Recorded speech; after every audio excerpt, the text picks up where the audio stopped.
Teen mechanic in California stole $2 million from the MS-13 and vanished overnight. The late afternoon sun cast long shadows through the open bay doors, and the smell of motor oil mixed with the taco truck's carnitas from across the street. His calloused fingers moved with practiced ease as he tightened the last bolt on the turbo manifold, completely unaware that in exactly 48 hours his life would change forever. "Oi, Marco! You almost done with that?" His uncle Hector called from the office, his voice carrying over the Spanish radio station playing corridos. Marco straightened up, feeling his lower back crack from being hunched over for the past 3 hours. "Yeah, Tio, just finishing up. Tell Mr. Santos it'll be ready by tomorrow morning." The garage had been Marco's sanctuary since he was 12, when his mother moved them into his uncle's cramped apartment above the shop after his father died. Here, surrounded by the familiar sounds of air wrenches and the chemical tang of brake cleaner, everything made sense. Engines had logic, problems had solutions, and if you worked hard enough, things got fixed. The outside world wasn't so simple. If you're watching this, drop a comment and let us know where you're from. And don't forget to subscribe to follow Marco's story to the end. That evening changed everything. Marco was closing up the garage, rolling down the heavy metal shutters, when a black Escalade pulled up to the curb. 2 men stepped out, and Marco immediately recognized the tattoos crawling up their necks. MS-13. His stomach tightened. The neighborhood knew these men, feared them, and stayed out of their way. "You Marco?" the shorter one asked, gold teeth flashing when he spoke. His accent was thick Salvadoran. Marco nodded slowly, his hand instinctively moving toward the wrench in his back pocket. "Relax, Morrow. We're customers." The taller one smiled, but it didn't reach his eyes. "We got a car needs work, special work. Your uncle says you're the best." Marco glanced back at the garage. His uncle stood in the doorway of the office, his face unreadable, but Marco caught the slight nod. Do what they say. The job was simple on paper. Install a hidden compartment in a modified Ford Explorer. Marco had done similar work before for guys who wanted to hide their expensive stereo equipment or valuables. But he wasn't naive. He knew exactly what this compartment would carry. The next morning, the Explorer arrived, and Marco got to work in the back corner of the garage, away from the other customers. The modification took him 2 full days. The compartment was sophisticated, hydraulically operated, hidden beneath the rear cargo area, with a fingerprint scanner to open it. Marco's hands trembled slightly as he tested the mechanism for the 4th time. When it slid open smoothly, he allowed himself a moment of professional pride, despite the knot of anxiety in his gut. "Perfecto," the gold-toothed man said when he arrived to pick it up. He ran his hand along the seam, invisible unless you knew exactly where to look. He handed Marco an envelope stuffed with $100 bills. "Don't spend it all in one place, kid." But that's when everything went wrong. As the man turned to leave, his phone rang. He answered in rapid-fire Spanish, his voice rising with anger. Marco caught enough words to understand. Someone had screwed up, a delivery had gone bad, and they needed to move the package immediately. The man hung up and barked orders to his partner. "Get the others. We move everything tonight. Use the Explorer." They left in a hurry, leaving the SUV parked in the garage. Marco should have walked away. He should have gone upstairs, eaten the leftover pozole his mother had made, and forgotten everything he'd seen. But something made him look. Maybe it was curiosity, maybe it was stupidity, or maybe it was the desperate hope that he'd misunderstood what kind of people he was dealing with. He pressed his thumb to the scanner, a feature he'd programmed to accept his own print for testing purposes. The compartment hissed open. Inside were vacuum-sealed packages of white powder, and beneath those, stacks upon stacks of cash. Marco's breath caught. He'd seen money before, but never like this. Not this much. Not real. His hands shook as he pulled out one of the bundles, all hundreds, clean, crisp, sequential. A voice in his head screamed to close it, to walk away, to pretend he'd seen nothing.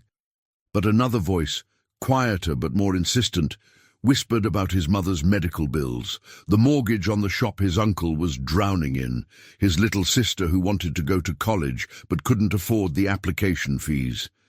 This money could solve everything. These men stole it from someone else anyway.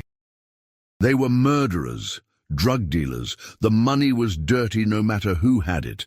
Marco's rational mind knew this was insane. You didn't steal from MS-13. You didn't even think about stealing from MS-13.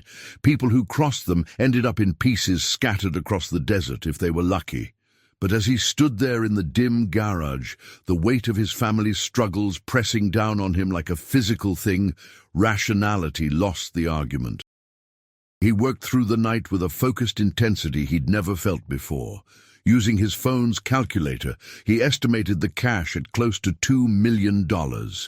He left the drugs untouched, taking only the money, replacing it with old newspapers and bundled receipts he found in his uncle's office to maintain the weight. His hands moved mechanically, reprogramming the scanner to reject his fingerprint, covering his tracks. By dawn, he had duffel bags stuffed with cash hidden in the trunk of his own beat-up Nissan Sentra parked in the back alley. When the sun rose over East LA, painting the smog-hazed sky in shades of orange and pink, Marco sat on the roof of the apartment building, smoking a cigarette he'd bummed from the neighbor. His whole body vibrated with adrenaline and terror. What had he done? Below him, the city was waking up. Traffic beginning to clog the streets, vendors setting up their fruit stands. Normal people doing normal things, and here he was, a 17-year-old kid who'd just stolen $2 million from one of the most dangerous gangs in America. His phone buzzed. His mother. "Mijo, breakfast is ready. You didn't come home last night." He texted back that he'd been working late, would be up soon. But he wasn't going up for breakfast. He was going to pack a bag, kiss his mother and sister goodbye without explaining why, and disappear. The hardest part wasn't taking the money. The hardest part was knowing that when he left, he could never come back. East LA was the only home he'd ever known. These streets, this garage, his family, his whole life was here. But if he stayed, he was dead. And maybe if he could get far enough away, make this money work, he could eventually bring his family to him. It was a fantasy he knew, but it was the only thing that made what he was about to do bearable. Marco climbed down from the roof, grabbed his bags from his car, and went upstairs one last time. His mother was in the kitchen, her back to him as she made tortillas, the rhythmic pat, pat, pat of dough between her hands, a sound he'd heard his entire life. His sister Maria was still sleeping. He wanted to wake her, to tell her he loved her, to explain, but he couldn't. Instead, he left an envelope on the kitchen table with $5,000 in it and a note. "Para emergencias. Te quiero, mamá. I'll call soon." He was 3 blocks away when he heard the sirens.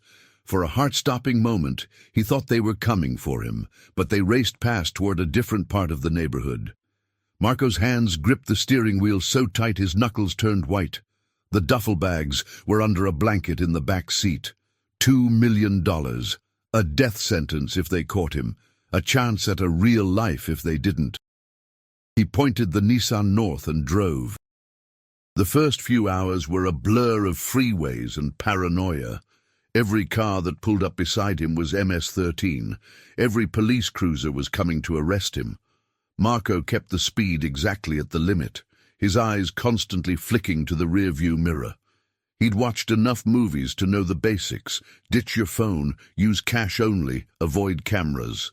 He pulled into a truck stop outside Bakersfield and threw his cell phone in a dumpster, watching it disappear under garbage bags.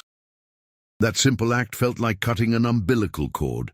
By the time he reached Sacramento, exhaustion was setting in, but he didn't dare stop. The image of his mother finding the money and his note played on repeat in his mind. What would she think? that he'd robbed someone, sold drugs. She'd be terrified, heartbroken, and when MS-13 came looking, because they would come looking, what would happen to her? To Maria? To his uncle?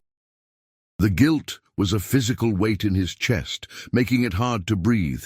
He'd been so focused on the opportunity, on the solution to all their problems, that he hadn't fully considered the consequences. These men wouldn't just shrug and write off $2 million. They'd tear the neighborhood apart looking for him. They'd question everyone he knew. His family would be in danger because of what he'd done. Marco pulled off the highway into a rest area and sat in the parking lot, his forehead pressed against the steering wheel. The smart thing would be to turn around, put the money back, apologize, and accept whatever punishment came. But he knew there was no apology for this. They would kill him slowly, make an example of him to anyone else who thought about crossing them. He thought about his father, who'd died working construction, who'd broken his back for minimum wage and left them with nothing but debts. He thought about his mother's diabetes, the medications she couldn't always afford, the way she sometimes skipped meals to make sure he and Maria ate. He thought about Maria's straight A's, her dreams of becoming a teacher, dreams that would die in the same neighborhood that had killed so many others. No, he couldn't go back. Going back meant all of them stayed trapped. This way, at least, there was a chance. He'd get far enough away, establish himself somewhere, and find a way to protect them from a distance. It wasn't much of a plan, but it was all he had.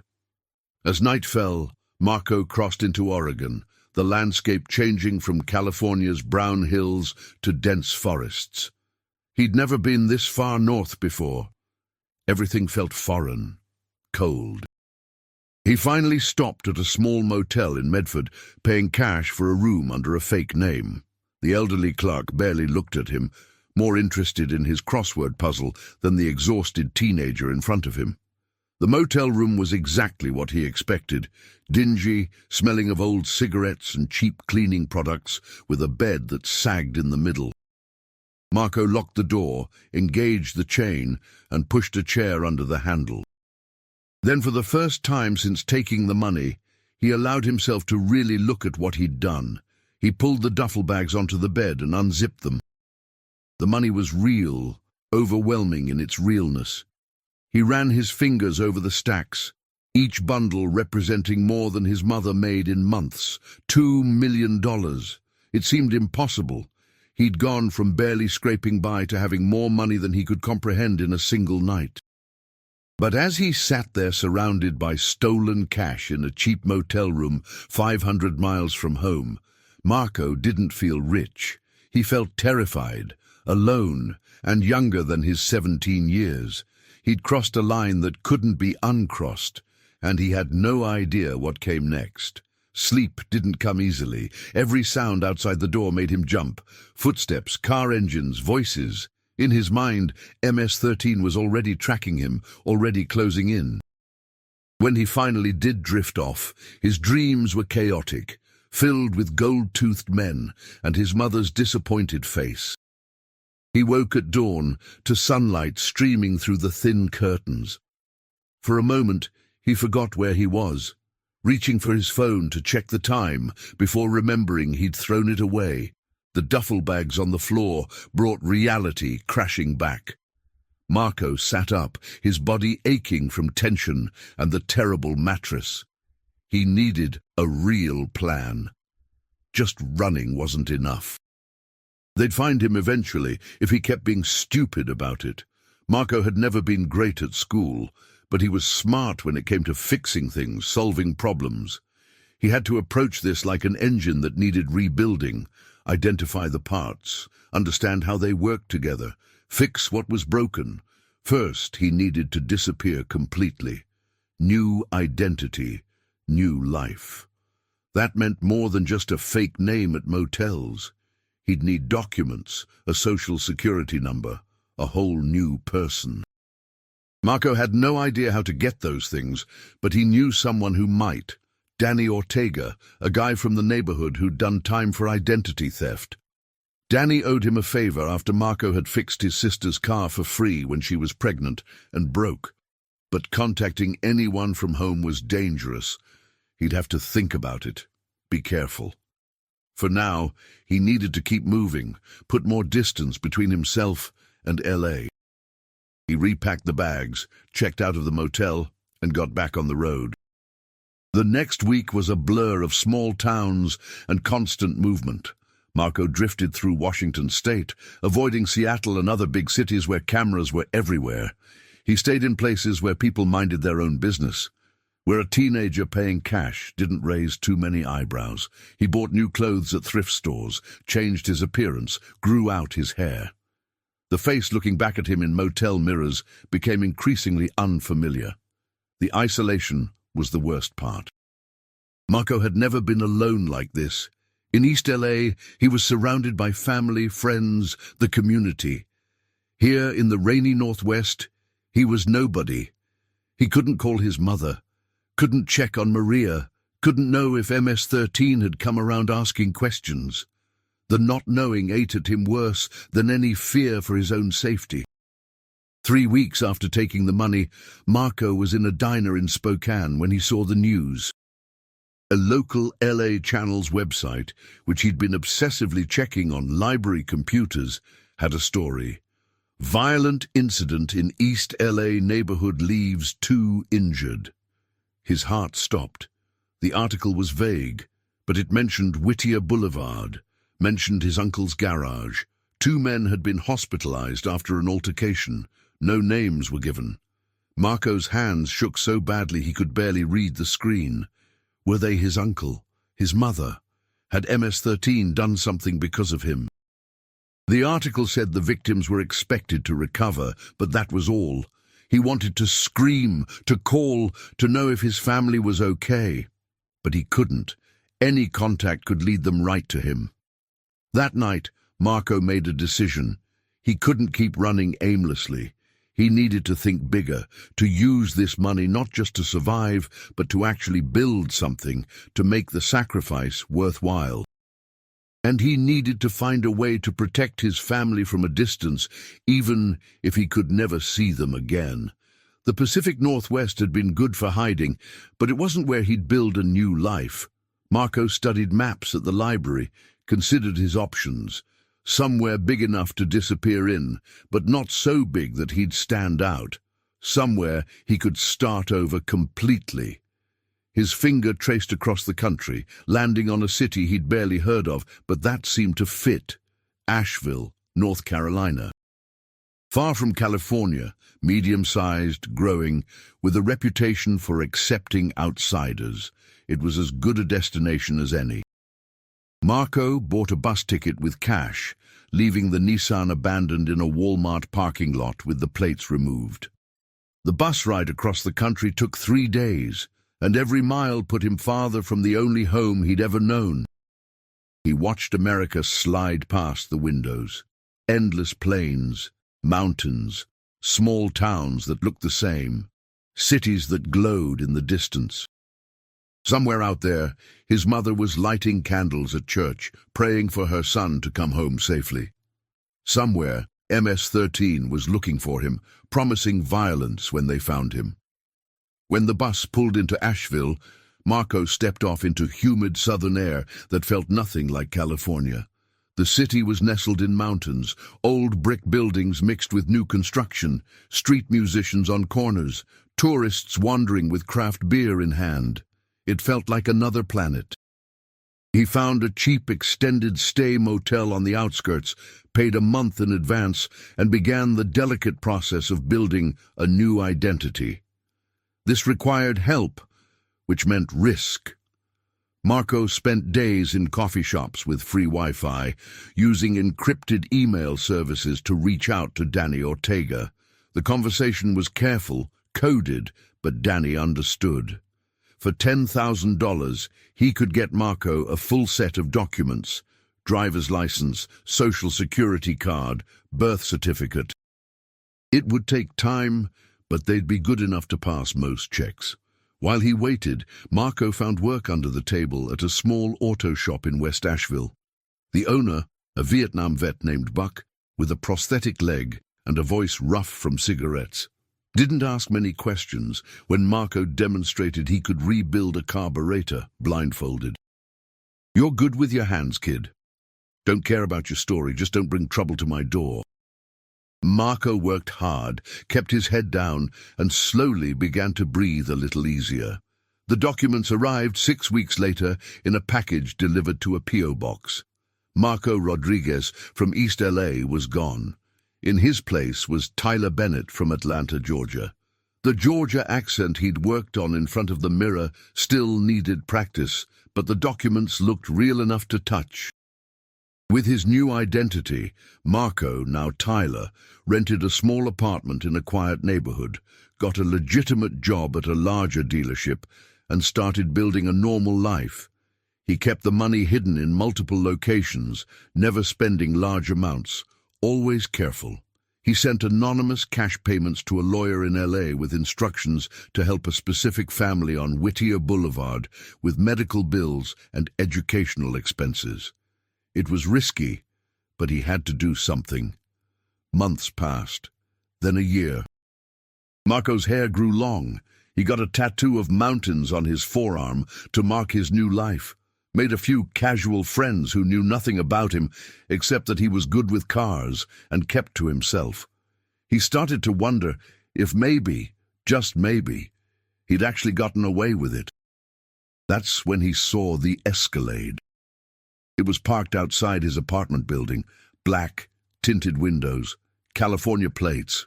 Marco's blood turned to ice.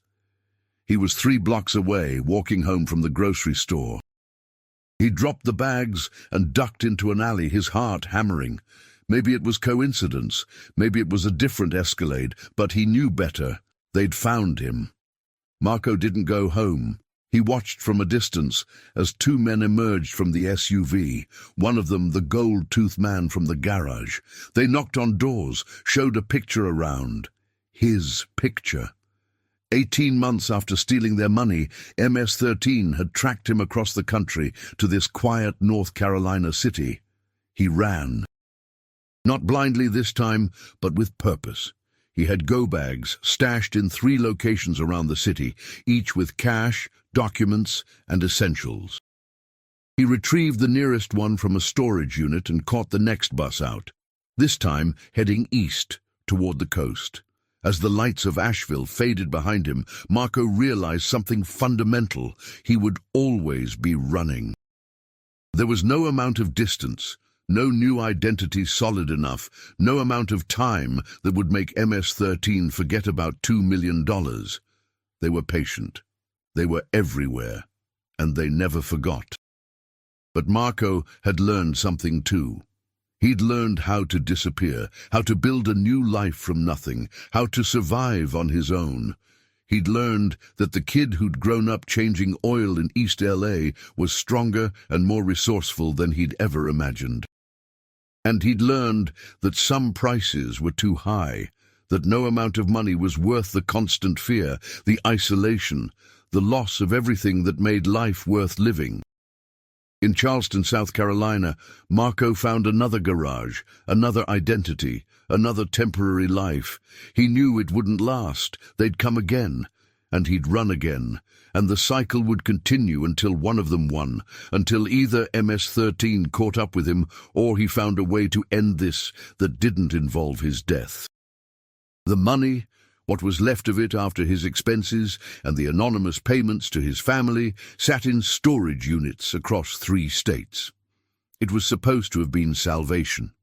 Instead, it was a curse that bound him to an endless flight, a teenager who'd made one catastrophic decision and would spend the rest of his life paying for it.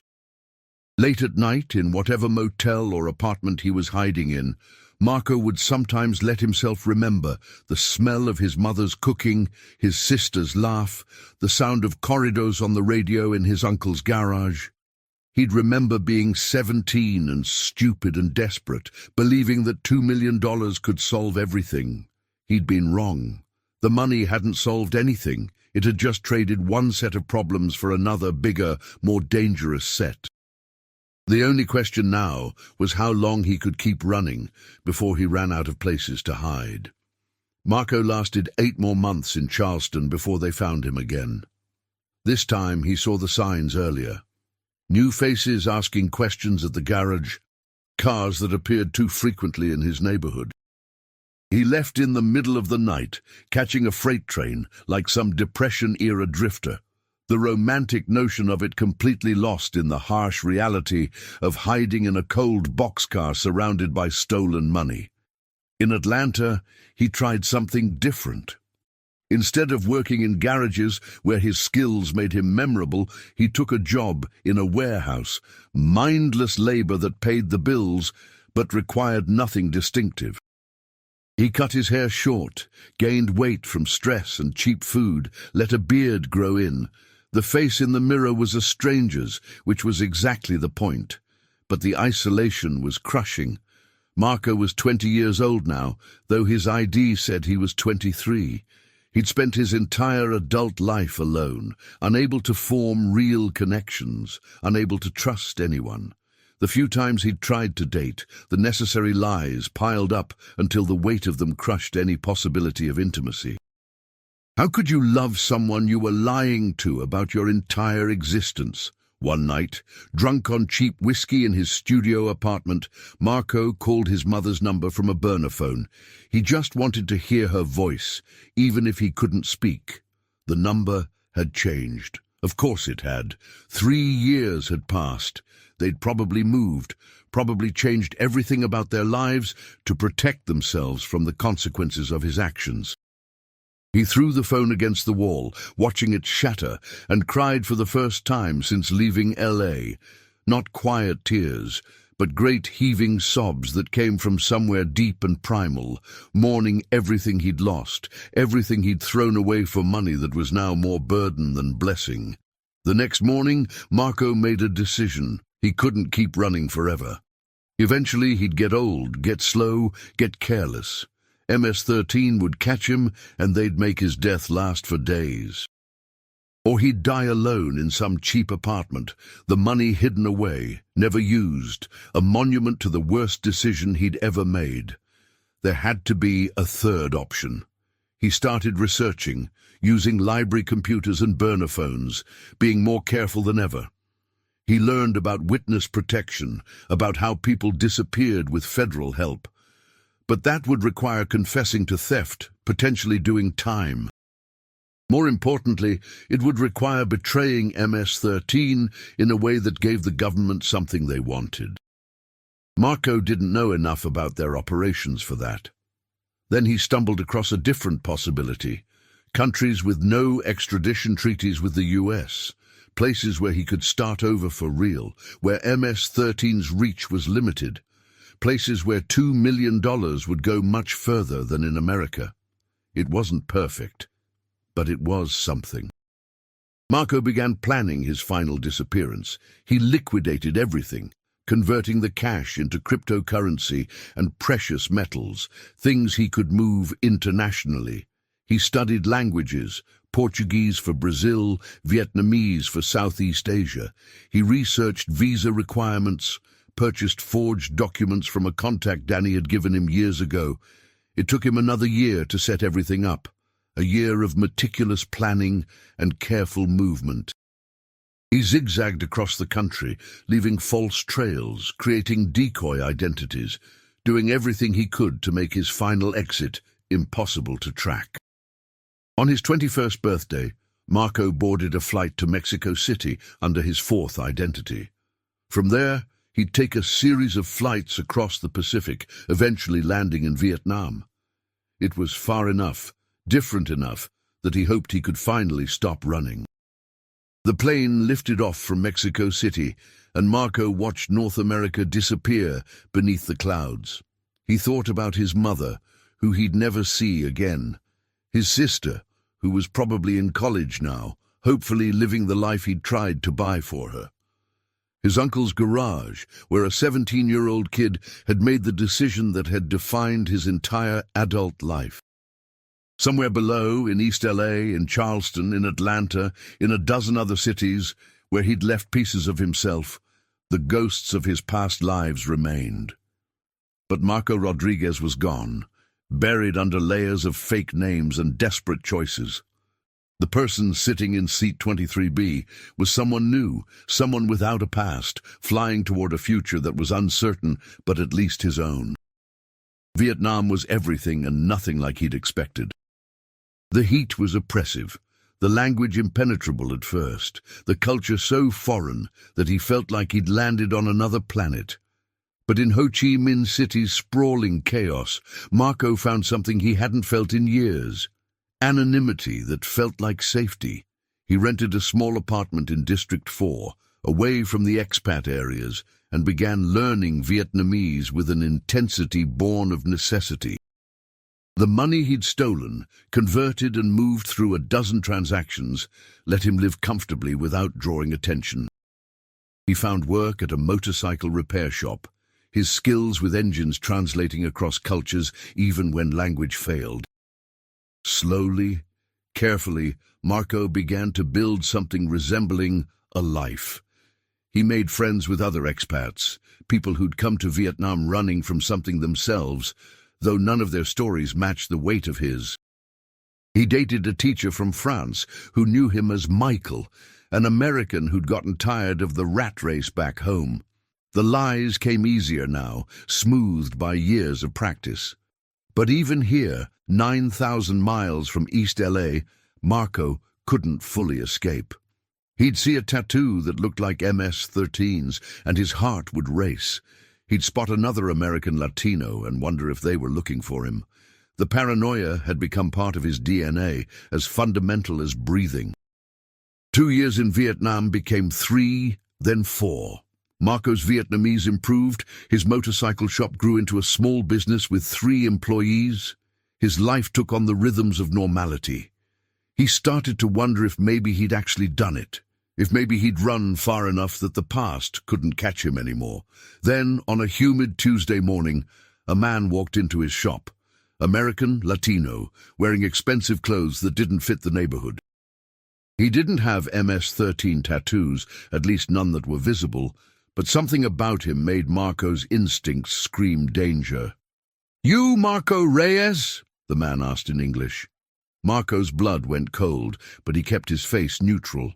"I think you have the wrong person. My name's Michael." The man smiled. It wasn't a friendly smile. "Right. Michael. Marco. Tyler. You've had a lot of names. I've been looking for you for a long time." This was it. After all these years, all the running, all the careful planning, they'd found him. Marco's mind raced through options. The shop had a back exit. He had money stashed. He could run again. But he was tired. So tired of running. And there was nowhere left to go that was farther than this. "What do you want?" Marco asked, his voice steady despite the fear coursing through him. The man pulled out a chair and sat down like he owned the place. "Relax. I'm not MS-13. Name's Ramirez. Private investigator. I was hired to find you, but not by who you think." Marco's confusion must have shown because Ramirez continued. "Your sister, Maria. She hired me 6 months ago. Took her years to save up for it, working 2 jobs while going to nursing school. Smart girl, stubborn too. Wouldn't give up even when I told her the odds of finding you were slim." Maria, his little sister. Marco's eyes stung with unexpected tears. Is my family okay?" "They're alive. Your mum's diabetes is under control, thanks to anonymous payments that kept showing up. Maria's about to graduate nursing school. Your uncle sold the garage and retired to Mexico. MS-13, Ramirez paused. "They looked for you for a couple years, but that money? Turns out it belonged to someone higher up the chain. When he couldn't produce it, he ended up dead. They blamed him, not you. Eventually they stopped looking. You became a ghost story, the kid who stole from MS-13 and lived." Marco sat down heavily, his legs suddenly unable to support him. All this time, all this running, and they'd stopped looking years ago.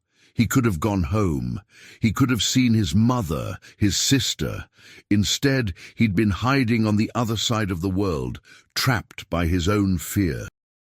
"Maria wanted me to give you something," Ramirez said, pulling out an envelope. "A letter and a question. Do you want to come home?" Marco took the envelope with shaking hands. He recognized his sister's handwriting on the front, but he didn't open it, not yet. Coming home. The idea was so foreign after all these years that he could barely process it. "I can't," he said finally. "Even if MS-13 isn't looking anymore, I stole $2 million. I broke laws. There are consequences." Ramirez shrugged. "Maybe. Or maybe you're a kid who made a desperate choice and has been punishing himself for it ever since. Maria's letter, it's got a number. A lawyer's number. Someone who might be able to help if you wanted to come back, face what you did, maybe work something out. Or you can stay here, keep hiding, keep being Michael the mechanic in Vietnam. Your choice." He stood to leave, then paused at the door. For what it's worth, running from MS-13 took guts. Running from them for years, building all of this. He gestured around the shop. "That takes something else. Maybe it's time to stop running and start living." After Ramirez left, Marco sat alone in his shop, the letter in his hands, the sounds of Ho Chi Minh City's traffic filtering in from outside. He thought about the 17-year-old kid who'd thought $2 million could solve everything. He thought about the years of fear, loneliness, and constant movement. And he thought about his mother's face, his sister's graduation, the possibility of going home.